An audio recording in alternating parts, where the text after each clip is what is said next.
Video کو like کر کے آگے شیئر ضرور کر دینا۔ اللہ ہم سے اتنا پیار کرتا ہے، کوئی کسی سے اتنا پیار نہیں کرتا۔ 70 ماؤں سے زیادہ میرا اللہ اپنے بندوں سے پیار کرتا ہے۔ قسم سے کہتا ہوں، سب کی محبت کا خیال کیا، اس رب کی محبت کا خیال نہ کیا۔ ماں سے زیادہ، باپ سے، سب سے زیادہ جو ہم سے پیار کرے۔ دیکھو، اگر ماں ہمیں کوئی غلطی کرتے دیکھے نا تو کم سے کم وہ اپنے شوہر کو ضرور بتائے گی، دیکھو جی وہ ایسا کر رہا تھا۔ دوسرے بھائیوں کو بتائے گی، بیٹا دیکھ تیرا چھوٹا بھائی اور بڑا بھائی ایسا کر رہا تھا۔ میرے اللہ کو ہم سے پیار کتنا ہے نا، اتنے پاپ ہم کرتے ہیں، اتنے پاپ کرتے ہیں، کسی کو بتاتا ہے؟ پردے ڈالتا ہے۔ اور بلکہ رات میں جب ہم گناہ کر لیتے ہیں رات میں، تو رات کے آخری حصے میں اللہ کی رحمتیں پہلے آسمان پر اپنی شان کے مطابق آتی ہے اور ہمارے دروازے دل پہ دستک دے کے کہتی ہے، اے رات کو گناہ کرنے والے، صبح ہونے سے پہلے پہلے توبہ کر لے تاکہ میں تجھے معاف کر دوں۔ اے دن کے گناہ کرنے والے، آفتاب غروب ہونے سے پہلے پہلے توبہ کر لے تاکہ میں تجھے معاف کر دوں۔ وہ تو بار بار کہتا ہے، آ معافی مانگ، معاف کر دوں، آ معافی مانگ، معاف کر دوں۔ معافی نہیں مانگ رہے ہو نا؟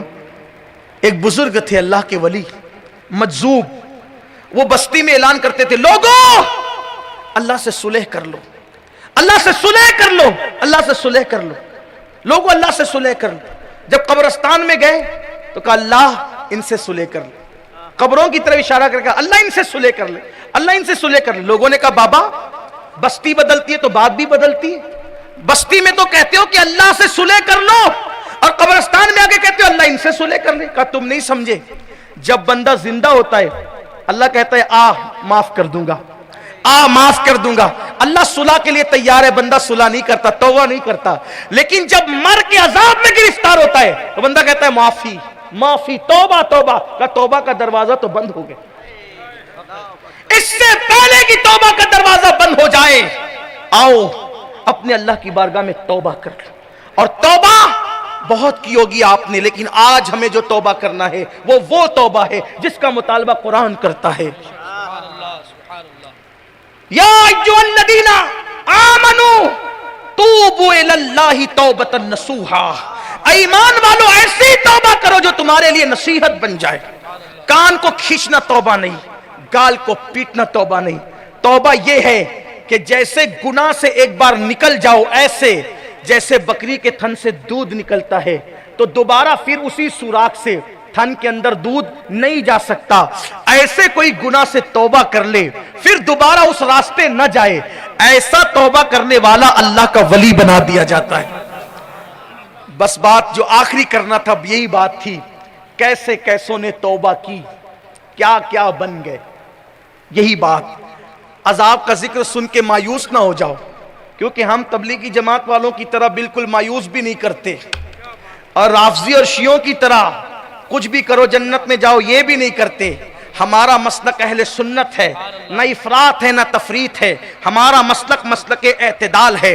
ہم خوف کا ذکر کرتے ہیں مگر رحمت کی بات بھی کرتے ہیں، امید کی بات بھی کرتے ہیں۔ الایمان بین الخوف والرجاء، ایمان خوف اور امید کی درمیانی کیفیت کا نام ہے۔ تو جو بات اینڈ کرنے چلا تھا اس پر کہ توبہ کر لو، میرا اللہ معاف کر دے گا۔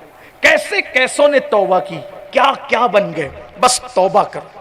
مطلب یہ کہ گناہ سے ہجرت کرو، چھوڑ دو گناہ کو، نیکی کی طرف آ جاؤ، سکون ملے گا، عزت ملے گی، راحت ملے گی۔ کہتے ہیں پرانے زمانے میں، یعنی پرانے زمانے سے میری مراد چند سو سال پہلے، ایک مالک نام کا جوان تھا۔ یہ بات اسی پہ بات پوری ہو جائے گی انشاءاللہ۔ میں اپنے الفاظ کے جامع میں بات کر رہا ہوں، دھیان سے سننا، اسی پہ بات مکمل ہوگی۔ جوان خاص طور پر میری بہنیں بھی کہتے ہیں کہ صدیوں پہلے مالک نام کا ایک جوان تھا۔ کچھ لڑکیاں ناچ کا کاروبار کرتی تھی، کچھ لڑکیاں ناچ گانے کا کاروبار کرتی تھی۔ چونکہ وہ ناچتی تھی تو طبلہ بجانے کے لیے کچھ جوانوں کی ضرورت تھی، تو مالک اور اس کے ساتھیوں کو بھی طبلہ بجانے پر ان لڑکیوں نے رکھ لیا تھا۔ مالک ایسا جوان تھا جو طبلہ بجانے میں بڑی مہارت رکھتا تھا۔ طبلہ بجانے کے لیے وہ ان لڑکیوں کے ساتھ جاتا۔ آج کل آرکیسٹرا ہوتے ہیں، اس زمانے میں مجرے ہوتے تھے، مجرے یعنی کہ ناچنے والی لڑکیاں ناچتی تھی، گاتی تھی، اور جوان طبلے بجاتے تھے. وہ جوان بھی طبلہ بڑا خوبصورت تھا، طبلہ بجانے کا کاروبار تھا. ایک دن پوری رات ناچ ہوا. ناچ کے بعد مالک تھک گیا طبلہ بجاتے، اس کے ساتھی بھی تھک گئے. ایسے میں مالک نے دوستوں سے کہا لڑکیاں اور پوری محفل تو ختم ہو کر چلی گئی، ہم لوگ اسی جگہ سو جاتے ہیں، صبح ہوگی تب گھر جائیں گے. سب لوگ سو گئے، سب کو نیند آ گئی. سب کی تھکن نے ان کو نیند کی آغوش میں لے لیا. اللہ اللہ. ایسے میں مالک لیٹا زمین پر، لیکن کروٹیں بدلنے لگا. آج اس کو نیند نہیں آ رہی تھی، آج اس کو نیند نہیں آ رہی تھی. وہ سونا چاہتا تھا لیکن نیند کا دور دور تک کوئی عطا پتہ نہ تھا. ایسے میں مالک کروٹیں بدلتا رہا. ایک مدھم سی خوبصورت سی آواز مالک کے کانوں میں آئی، مالک کیا وہ وقت نہیں آیا کہ تو توبہ کر کے اللہ کی طرف پلٹ جائے، تو توبہ کر کے اللہ کی طرف پلٹ جائے اور گناہوں کو چھوڑ دے. مالک نے کہا اس جگہ کوئی اور تو نہیں، یہ کتنی خوبصورت آواز ہے، کس کی آواز ہے؟ مالک اٹھ کر بیٹھ گیا. مالک نے دیکھا کہ جو طبلہ تھوڑی دیر پہلے وہ بجا رہا تھا گانے کی آواز پر، اسی طبلے سے آواز آ رہی تھی. مالک نے سوچا طبلہ کیسے بولنے لگا، اٹھ کے کھڑا ہوا. پھر دیکھا طبلے سے دوسری آواز آئی، مالک وہ وقت نہیں آیا کہ تو توبہ کر کے اللہ کی طرف آ جائے اور تو پلٹ جائے؟ ارے میرا طبلہ بول رہا ہے. میرے اللہ کی شان بھی بڑی نرالی ہے، بڑی عظیم شان ہے. جب کسی کو اپنی طرف بلاتے ہیں تو کسی خطیب کا محتاج نہیں رکھتے، کسی مقرر کا محتاج نہیں رکھتے. جب بلاتے ہیں تو پھر طبلوں سے بھی ہدایت ملنے لگتی، کبھی طبلے بھی بول پڑتے ہیں. اللہ کیا شان ہے میرے رب کی، اللہ اکبر. جس کو بلانا چاہتے ہیں اسے کسی کا محتاج نہیں بناتے. اللہ اللہ. اٹھ کے کھڑے ہوئے طبلہ بول رہا ہے. جب قریب گئے تو دیکھ طبلہ بول رہا ہے. پھر تیسری بار آواز، مالک وہ وقت نہیں آیا کہ توبہ کر کے تو اللہ کا ہو جائے اور گناہ چھوڑ دے. بس جب یقین ہو گیا کہ طبلے ہی سے آواز آ رہی ہے اور میرا نام لے کے آواز آ رہی ہے، کپڑے پھاڑ دیے، وجد کی کیفیت طاری ہو گئی. ہاں وہ وقت آ گیا، ہاں وہ وقت آ گیا، ہاں وہ وقت آ گیا.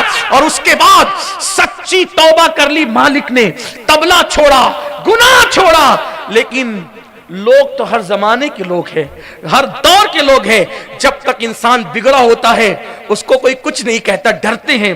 جب سدھر جاتا ہے اس کے پیچھے پڑ جاتے ہیں. پہلے تو بڑا پاپی تھا، پہلے تو بڑا ایسا تھا، پہلے تو بڑا ویسا تھا، 100 چوہے کھا کے بلی حج کو چلی، اس طرح تانا دیتے. سنو، گناہ سے توبہ کرنے والوں کو تانا دے کر آر دلانے والوں، میرے نبی صلی اللہ علیہ وآلہ وسلم نے فرمایا جو کسی توبہ کرنے والے کو آر دلائے، تانا دے، اس وقت تک تانا دینے والے کو موت نہیں آئے گی جب تک وہ اس گناہ میں مبتلا ہو کر کے ذلیل نہیں ہو جاتا.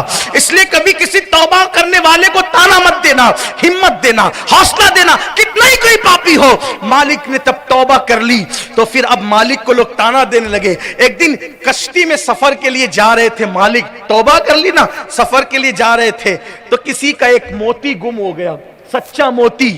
تو لوگوں نے کہا یہی چور ہے، یہ طبلہ بجانے والا آج کل بڑا نیک بنا ہوا ہے نا، یہ چولا بدل لیا ہے، مکار ہے، چور ہے، یہ اسی نے چرایا.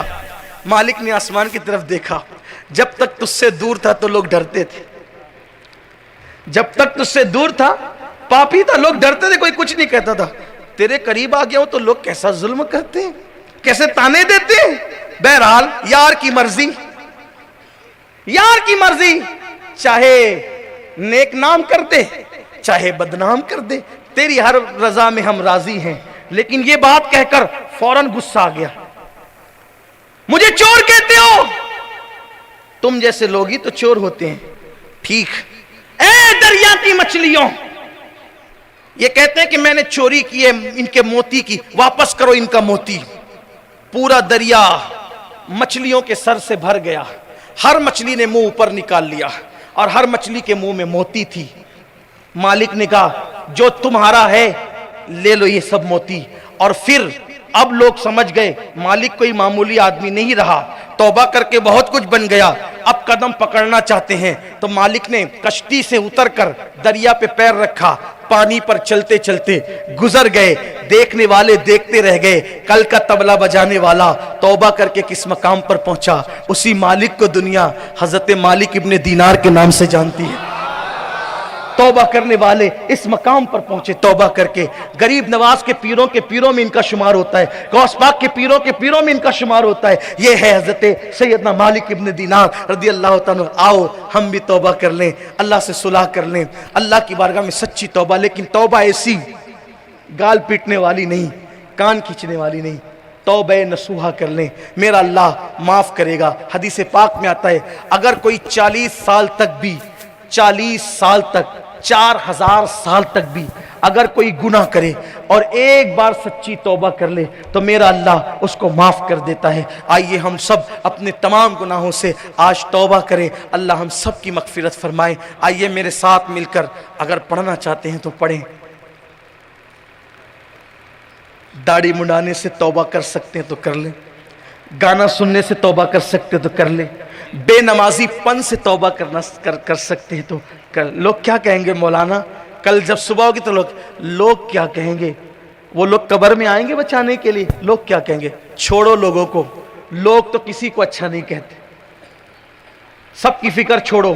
اور میں تو یہ کہتا ہوں جو دیوانہ ہو جاتا ہے نا وہ لوگوں کی پرواہ نہیں کرتا، میرا محبوب کیا کہے گا یہ فکر کرو، اللہ کی طرف سے فیصلہ کیا ہوگا یہ فکر کرو۔ داڑھی رکھو، داڑھی کالی ہوتی ہے تو خوبصورت لگتی ہے، سفید ہو جاتی ہے تو میرے آقا فرماتے ہیں اللہ فرشتوں سے کہتا ہے اس کی دعا رد کرنے میں مجھے حیا آتی ہے کیونکہ اس کی داڑھی سفید ہو چکی ہے۔ ہاں، جس سے اللہ حیا کرے وہ سفید داڑھی والے لوگ ہوتے ہیں۔ یہ ہے داڑھی کی برکتیں، شرماؤ نہیں۔ ہاں، اور اگر میری مائیں اور بہنیں کہنا کہ آپ داڑھی رکھ کر کیسے لگتے ہیں تو کہا نادان، جس کا کلمہ پڑھتے ہیں بتاؤ ان کے چہرے پہ داڑھی تھی کہ نہیں تھی؟ تھی نا داڑھی؟ میں بات ختم کر چکا، لیکن داڑھی کی بات آئی، اگر اجازت دے تو ایک بات کہوں میں؟ سب لوگ اگر کہیں گے تو بولوں گا ورنہ نہیں بولوں گا، سب چاہتے ہیں؟ ہاں، اصل میں داڑھی کا بیان لوگوں کو تھوڑا سا ذرا سا ٹف جاتا ہے کیونکہ وہ چاہے من نماز پڑھ لیں گے مولانا لیکن داڑھی یار کیسے لگیں گے۔ ایک بات کہتا ہوں، آخری کہہ رہا تھا لیکن یاد آ گئی تو اجازت لے کر، میری تقریر ختم، اب یہ آپ کی تقریر ہو رہی ہے، آپ کی اجازت سے۔ حضرت غریب نواز سرکار، ہمارے آقا سرکار غریب نواز جس نے 90 لاکھ کو کلمہ پڑھایا، ایک دن آپ تقریر کر رہے تھے، خطاب کر رہے تھے، بہت تاثیر تھی غریب نواز کی آواز میں۔ سرحد پر پہنچنے تک 4 لاکھ سے زیادہ لوگ مسلمان ہو گئے تھے۔ ماں کو خط لکھا، ایک تاریخی روایت ہے، ماں کو خط لکھا، امی میری زبان میں اتنی تاثیر پیدا ہو گئی ہے کہ میرا ذکر، میرا بیان سن کر، مجھے سن کر 4 لاکھ لوگ مسلمان ہو گئے، ابھی تو میں ہندوستان پہنچا نہیں، سرحد پہ آیا ہوں۔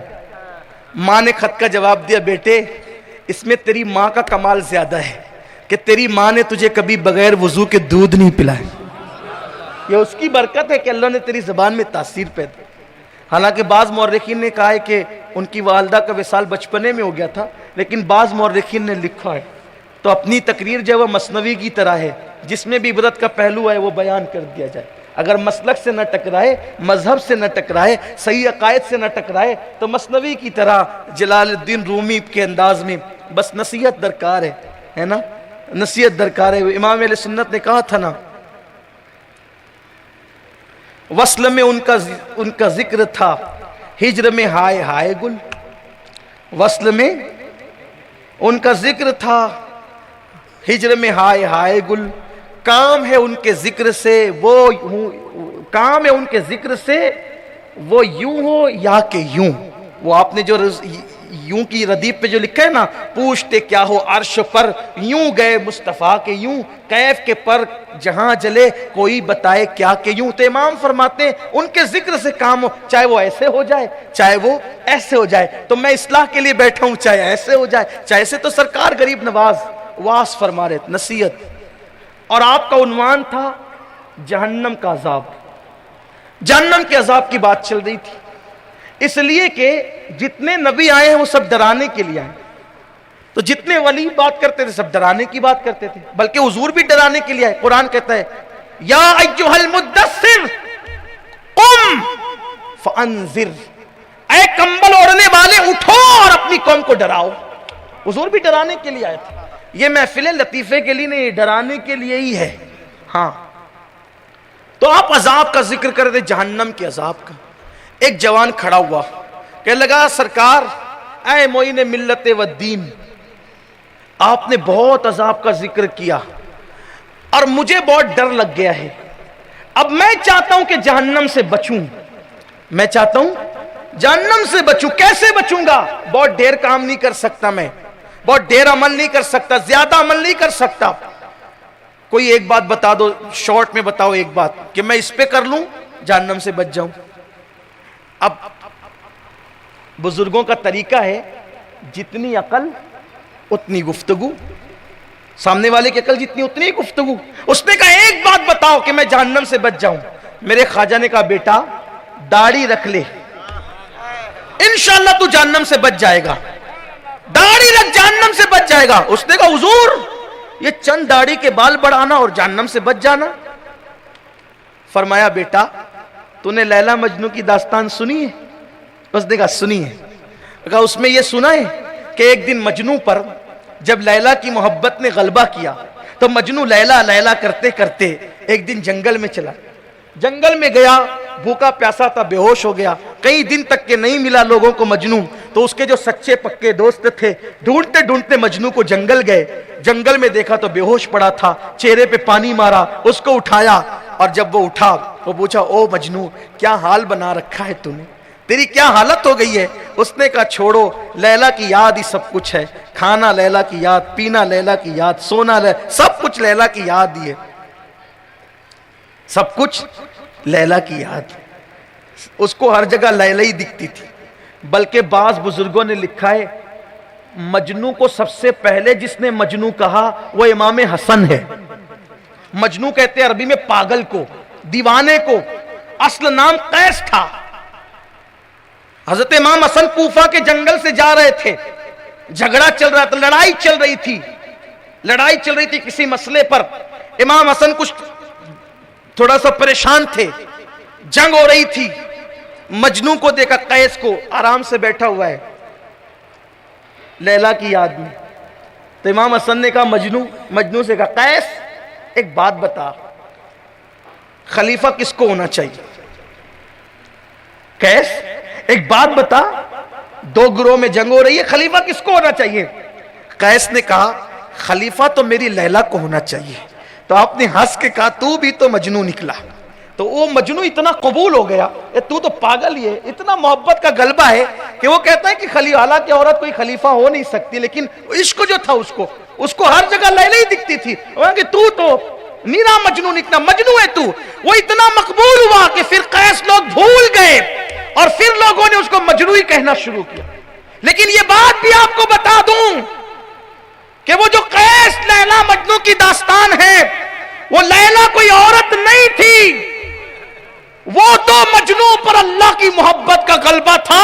وہ رات دن لا الہ لا الہ لا الہ لا الہ کرتے تھے، اور سننے والوں نے لا الہ کو لیلا لیلا لیلا لیلا کر دیا، اور یہ لیلا میں مبتلا ہے، وہ لیلا میں نہیں، وہ لا الہ میں گم تھا، لیکن اس کو لوگوں نے لیلا سمجھ لیا، اور سارے قصے پھر اسی پر ہو گئے۔ وہ مجذوب تھے حضرت قیس، وہ مجذوب تھے، لیکن بہرحال داستان ہے تو ہے یہ داستان ہے تو داستان حیات لے کے چلو، کائنات لے کے چلو، چلو تو سارے زمانے کو ساتھ لے کے چلو۔ اب ہم بھی آپ ہی کے ساتھ ہیں۔ تو سرکار غریب نواز نے فرمایا تو نے سنا مجنو کی داستان؟ کہا وہ لیلا ہی لیلا کرتا تھا۔ کہا ہاں۔ اس کے دوست پہنچے، کہا کتنے دن ہو گئے کھایا پیا نہیں مجنو، کچھ کھا۔ کہا کچھ کیا کھاؤں؟ کہا بیٹھ دعا کر، ہم تیرے لیے جانور کا شکار کریں گے جنگل میں۔ دیکھو سچے دوست تھے، جنگل میں تیرے لیے جانور کا شکار کریں گے، دعا کر کوئی جانور ہاتھ آ جائے تو پھر بھونیں گے، تجھے بھی کھلائیں گے، ہم بھی کھائیں گے۔ خدا کا کرنا، خلوص تھا، سچا دل تھا۔ دوست نکلے، اور جب نکلے تو ہرن کا بچہ ہاتھ لگ گیا۔ ہرن کا بچہ سب سے لذیذ گوشت ہرن کا ہوتا ہے، اسی لیے میرے امام نے بھی کہا کباب آہو میں بھی نہ پایا مزہ جو دل کے کباب میں ہے. یعنی اگر جانوروں میں اعلیٰ کوالٹی کا گوشت کوئی اور ہوتا تو امام احمد رضا اس کا ذکر کرتے, لیکن یہ آہو پر آ کر رکنا اس بات کی, لیکن آپ پکڑنا نہیں, اس کی اجازت نہیں ہے. یہ آپ سمجھ لیں, آپ یہ نہ سمجھے کہ ہاں ورنہ مسائل ہوں گے بھائی, یہ سب نہیں کرنا, جو منع ہے وہ منع ہے, ٹھیک ہے. ہاں قانون کا پالن ہمیں کرتے رہنا چاہیے. ہاں بہرحال کہہ رہا تھا کہ اس دور کی بات ہے جب پابندی نہیں لگی تھی. اب وہ ہندوستان نہیں تھا یار, وہ تو بغداد مولا کی زمین تھی, ادھر کی بات ہے, یہ عرب کی بات ہے, اپنے انڈیا کی بات نہیں. وہ برسوں پرانی بات, بہت پرانی بات. وہ کہا کہ ہرن کا بچہ ہاتھ لگ گیا, ہرن کا بچہ ہاتھ لگا, یہ پکڑ کے لائے, بہت خوبصورت لگتا ہے ہرن, چلے تو خوبصورت, آنکھیں ایسی ایسی کرتے ہے تو خوبصورت, اور چوکڑی بڑھتا ہے تو خوبصورت, بڑا حسن ہے اس کے پاس, ہرن کے پاس دبلا پتلا سا وجود ہوتا ہے اس کے اندر. تو پکڑ کر کے لائے اور کہا مجنو ہماری خواہش ہے یہ تیرے ہاتھ سے ذبح کر تاکہ تیرا دل بہلے, تو ذبح کر, ہم پکا کر کے ابھی بھون کر لا کر دیتے ہیں. مجنو نے چھری لی. اب یہ بات کون بیان کر رہا ہے؟ غریب نواز. یہ جو میں نے بیچ میں کہی ہے نا وہ تشریحاً اور سمجھانے کے لیے کہی ہے, اصل واقعہ تو غریب نواز نے بیان کیا. غریب نواز فرماتے ہیں کہ مجنو نے چھری لی, ہرن کے بچے کی گردن پہ چھری رکھی, اور جیسے مجنو چلانا چاہتا تھا مجنو کا ہاتھ رک گیا, چھری اٹھائی, ایک سرد آہ کھینچی اور کہا یارو اگر مجھ سے پیار ہے اس کو چھوڑ دو, اس کو چھوڑ دو, آزاد کر دو اس کو.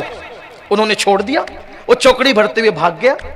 او مجنو اتنے دن سے بھوکا تھا, کیا شکار ہاتھ لگا تھا, ارے کاٹتا بھونتے, تو بھی مزے سے کباب کھاتا, ہم بھی کھاتے. کہا تم سے زیادہ بھوک مجھے لگی ہے نا, تم سے زیادہ بھوک مجھے لگی ہے نا, اس کا احساس مجھے ہے, تمہیں بھی ہوگا, لیکن میں نے کیوں نہیں کاٹا پتہ ہے؟ میں کاٹنا چاہتا تھا.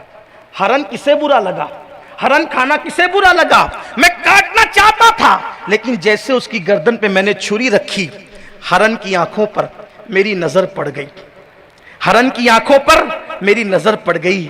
یارو جس کی آنکھیں بالکل ہو بہو میری لیلا کی آنکھوں کی طرح خوبصورت ہو, جس کی آنکھیں میرے یار کی آنکھوں کی طرح خوبصورت ہو, میرے عشق نے اجازت نہیں دی کہ میں اس کی گردن پہ چھری چلا دوں. غیرت عشق نے کہا بھوکے رہ لیں گے, لیکن جس کی آنکھیں یار کی آنکھوں سے ملتی ہے اس پر چھری نہیں چلائیں گے.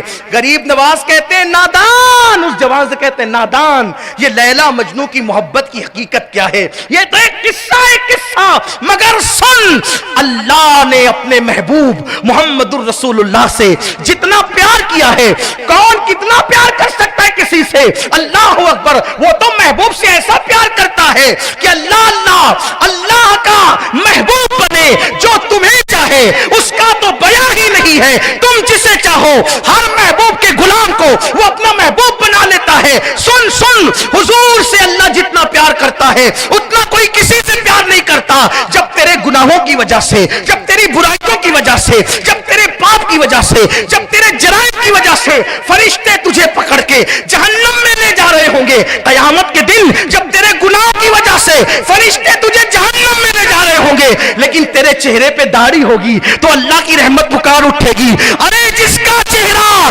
میرے محبوب کے چہرے کی طرح ہو, میں اس کو جہنم میں کیسے جلا دوں؟ آج عمل نہیں دیکھا جائے گا, محبوب کی نقل کے صدقے اس کو بھی جنت میں داخل کر. اور فرمایا حضور کے چہرے کی طرح چہرہ بنا لے, ان کے صدقے میں تو جہنم سے بچ جائے گا. تو آج میں کہنا چاہتا ہوں توبہ کر لو گانوں سے, داڑھی منڈانے سے, بے نمازی پن سے, جھوٹ سے, غیبت سے, پھر دیکھنا کیسے کرم کی چھما چھم برسات ہوتی ہے. بولو ہمت کرتے ہو؟ انشاءاللہ آگے بڑھنا اپنا کام ہے, سہارا دینا رب کے کرم پر ہے. سب میرے ساتھ پڑھیں, بہنیں بھی بے پردگی سے توبہ کریں, اور آج کے بعد مسجدیں بھر جائیں, چہرے پہ داڑیاں جائیں. پڑھیے استغفر اللہ استغفر اللہ استغفر اللہ ربی من کل ذنب و اتوب الیہ لا